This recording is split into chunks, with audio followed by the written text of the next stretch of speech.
एक लंबे समय पहले रंगापुरम नामक एक गांव था। उस गांव में रंगी और रमनी नामक दो सहेली रहते थे। वो दोनों एक ही गली के आमने सामने घरों में रहते थे। उन दोनों में रंगी बहुत अच्छी थी, सबसे बहुत अच्छी तरह से बात करती थी। अरे आई, कैसे हो आप? सब ठीक? सब ठीक ही है बेटा। अरे वाह, बोलो आज क्या पकाया आपने? कुछ नहीं बेटा। अरे ऐसे कैसे? ये लो, ये मूली लेकर आप कुछ बनाओ। मेरी प्यारी बेटी, शुक्रिया। 100 साल जियो बेटी। ऐसे वो सबसे अच्छी तरह से बात करते हुए मिलजुल के रहती थी। जितना था उतने में खुश रहकर सबकी मदद करते हुए रहती थी। और ऐसे ही उसको अपनी सहेली रमनी से भी बहुत लगाव था। लेकिन रमनी अपने आप को आईने में देखकर, आहा, इस सारी दुनिया में तुझसे बढ़कर कोई खूबसूरत नहीं है। इतनी सुंदरता की कोई भला प्रशंसा किए बिना कैसे रहे? तुम्हारी सुंदरता और चतुराई के आगे कोई खड़ा नहीं रह सकता।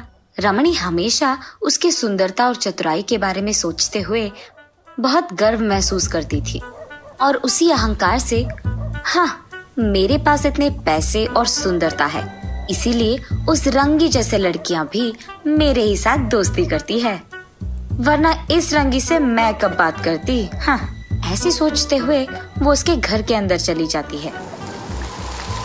रंगी के पिता को खेती में नुकसान होने के कारण उसके परिवार की आर्थिक स्थिति बदल जाती है। ये देख रंगी अपने आप में, मुझे कुछ करके पापा को सहारा देना होगा, ऐसे सोचती है। उसी दुखी में वो फलों का व्यापार करने की फैसला लेती है और तुरंत फलों की दुकान का इंतजाम करती है रंगी। रंगी के इस दृढ़ निश्चय का गवाह उसके दुकान आकर उसके सहारा देने वाले ग्राहक थे। उस गांव के सारे लोग रंगी के पास ताजा फल खरीदते थे। खुशी के मारे रंगी अपने आप में, अगर मेरा व्यापार ऐसे ही कुछ और दिन चलते रहा तो मैं अपने पिता का सहायता कर पाऊंगी और हमारे सारे दुख दूर हो जाएंगे। और ऐसे रंगी की आर्थिक स्थिति बढ़ने लगती है और गांव वाले भी रंगी की अच्छाई के बारे में बात करने लगते हैं। रमणी गुस्से में, हाँ, ये रंगी यहाँ दुकान लगाकर सबको उसके जाल में फंसा रही है। अगर गांव के सारे लोग इसी की प्रशंसा करेंगे तो मेरा कौन करेगा? इसके दुकान को बंद ही करवाना होगा। जाकर ये मेरे ही घर के सामने दुकान लगाई है, अब इन सबको मेरी तरफ कैसे लाऊं? इसी फलों की दुकान के कारण ही ना ये सबको अपने जाल में लगाई है। अब मैं भी एक फलों का दुकान खोलूंगी। अब जरा मैं भी देखूं कि कौन उसके दुकान जाएगा। अब मेरी सुंदरता की ओर आकर्षित होकर सब मेरे ही दुकान आएंगे। अरे वाह रमनी, तुम तो कितनी होशियार हो, ऐसे सोचती है।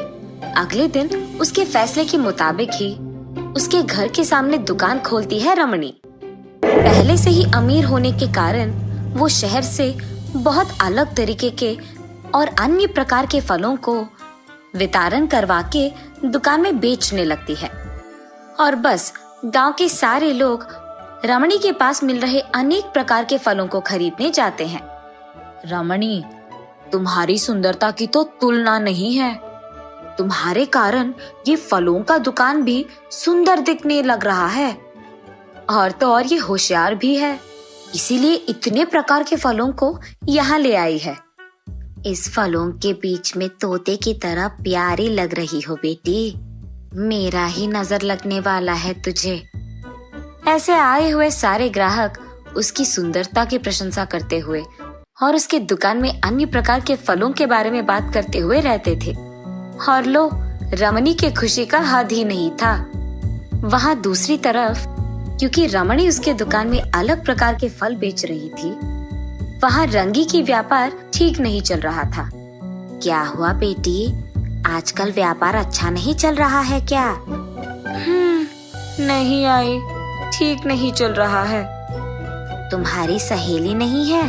अरे वही रमणी, जब से वो दुकान खोल बैठी है, कोई तुम्हारे दुकान नहीं आ रहा। उसने जानबूझकर दुकान लगाया, वरना उसकी जिंदगी में क्या कमी है?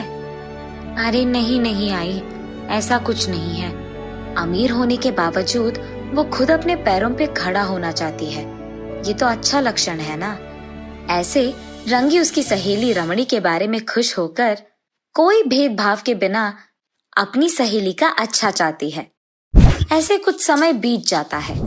धीरे धीरे रंगी और रमणी दोनों का व्यापार अच्छा नहीं चलने लगता है। इसी कारण दोनों के दोनों निराश होकर उनके अपने दुकानों में बैठे रहते हैं। एक दिन एक ऋषि उसी गांव से गुजर रहे होते हैं। रमणी के दुकान के पास आकर, बेटी, बहुत भूख लग रहा है, खाने एक फल दे सकती हो क्या?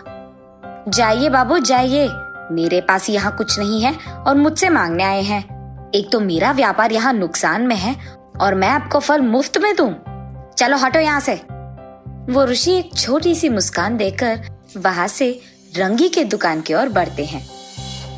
भूखा पड़ा हूँ बेटी, कुछ फल दान में दे सकती हो क्या? भूख मिट जाएगा। ऐसे ही वो ऋषि रंगी को भी पूछता है। अरे रे स्वामी जी, इतना पूछने की क्या जरूरत है, आइए यहाँ बैठिए। ये कहकर वो उस ऋषि को उसके घर के पास बिठाकर कुछ फलों को काटकर उन्हें देती है। उस मुनि के खाने के दौरान रंगी उनकी सेवा करती है। उनके खाने के बाद वो मुनि वहाँ से चल बसते हैं। खुश रहो बेटी, ये कहकर एक छोटी मुस्कान देकर उनके पास मौजूद पवित्र जल को रंगी के दुकान में मौजूद फलों पे डालकर वहाँ से चले जाते हैं और रंगी उनको नमस्कार करती है। पीछे मुड़ते ही उसकी दुकान में अलग प्रकार के बहुत सारे फल देख रंगी आश्चर्यचकित हो जाती है। कुछ देर बाद, रंगी, आज मेरे घर में बहुत सारे मेहमान आए बेटी और खाने के लिए फल चाहिए। तुम्हारे पास मौजूद सारे फलों को मेरे गाड़ी में लगाओ। ये सुनकर रंगी बहुत खुश होती है। शायद मेरी सुनकर वो भगवान ही ऋषि के अवतार में आकर मेरी सहायता कर रहे हैं। ये कहकर वो आसमान की ओर देखकर भगवान की शुक्रिया अदा करती है। रंगी के अगले दिन उठने से पहले ही खाली पड़े फलों के बक्सों में फल भरे रहते हैं। ये देख रंगी को समझ में ही नहीं आता कि वो सपना है या सच। कुछ ही दिनों में रंगी का व्यापार बहुत लाभ पाता है। तब से हर रोज सुबह रंगी के उठने से पहले ही फलों के सारे बक्सों में फल भरे रहते हैं और बस कुछ ही दिनों में रंगी अमीर बन जाती है। ये सब देख रमणी, ये सब रंगी ने कैसे किया, ये सोच वो दंग रह जाती है।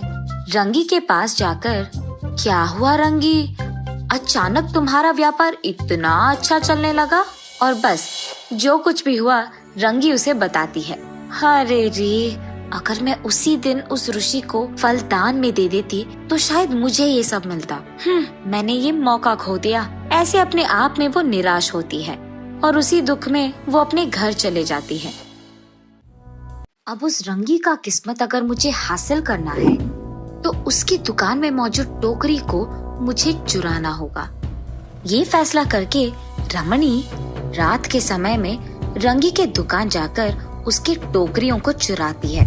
उन टोकरियों को घर ले आने के बाद रमणी उन टोकरियों के भरने का इंतजार करती है। रात सुबह में बदल जाती है लेकिन वो टोकरी सारे खाली के खाली रहते हैं। हाय भगवान, मेरी टोकरी कहाँ गए? कहीं नजर नहीं आ रहे। क्या हुआ होगा? रंगी ऐसे अपने टोकरियों को ढूंढते ढूंढते रमणी के दुकान की ओर बढ़ती है। वहां उसे फलों के टोकरियों के साथ दुखी बैठी रमणी दिखाई देती है और बस रंगी को सब समझ में आता है। रंगी को देख रमणी निराश होते हुए उसके पास जाकर, मैंने बहुत बड़ी गलती किया है, मुझे माफ करो। घमंड और जलन के कारण ही मैंने ये सब किया है। अपनी गलती मानने के लिए भी हिम्मत की जरूरत होती है रमणी, और तुम बहुत हिम्मत वाली हो।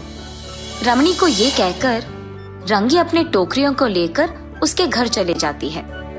माफ करने वाले महान हैं, ऐसे रमणी रंगी के बारे में अपने मन में सोचती है। ऐसे सहेलियां दोनों एक दूसरे को अच्छी तरह समझकर अपने खुद के व्यापार करने लगते हैं।